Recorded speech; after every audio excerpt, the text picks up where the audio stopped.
When Sarah looked at me across the living room and softly said, "Maybe we should break up," I felt something shift inside me.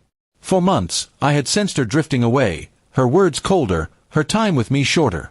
Yet hearing her finally speak the words I knew were coming felt strangely relieving. I didn't cry, I didn't beg. Instead, I simply looked her in the eyes and said, "All right, pack your things." The shock on her face was something I'll never forget.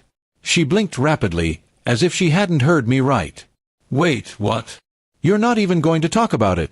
she asked, her voice a mix of confusion and fear. But I had already made up my mind. If she wanted to leave, I wasn't going to chain her to me. My pride, my dignity, those were worth more than clinging to someone who didn't value me anymore. For the first time in a long while, I stood up straight, feeling stronger than I thought I would.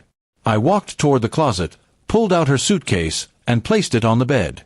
Her mouth opened, but no words came out. She seemed frozen between anger and disbelief.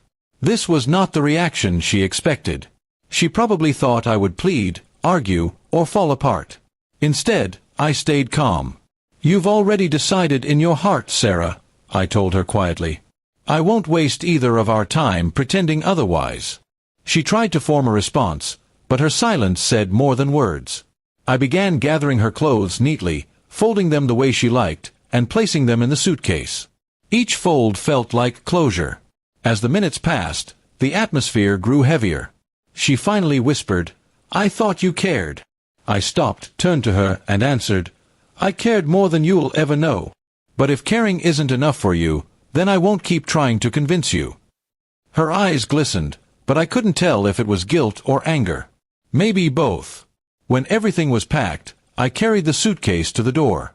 Sarah followed slowly, as if she couldn't believe this was really happening. She paused at the doorway, looking back at the apartment we once filled with laughter and late-night talks.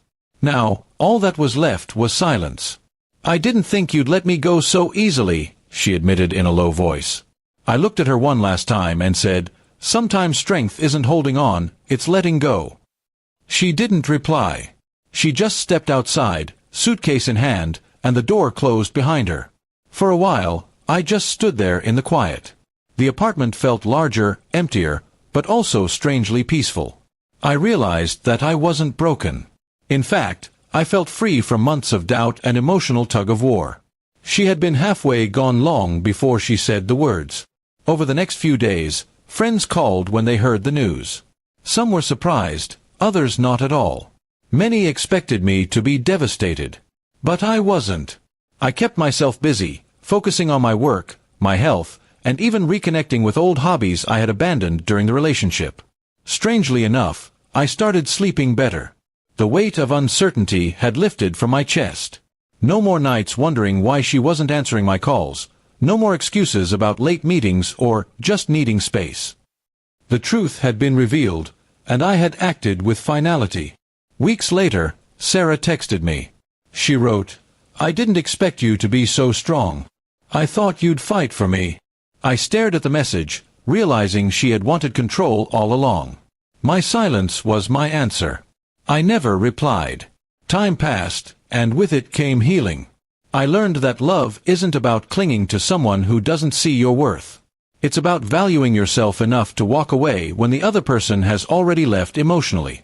Looking back, I don't regret how I handled that day. She expected drama, tears, and begging. Instead, she got calm acceptance and strength. My response shocked her because she underestimated me. But I knew one thing: the moment she suggested breaking up, she had already left me. All I did was open the door.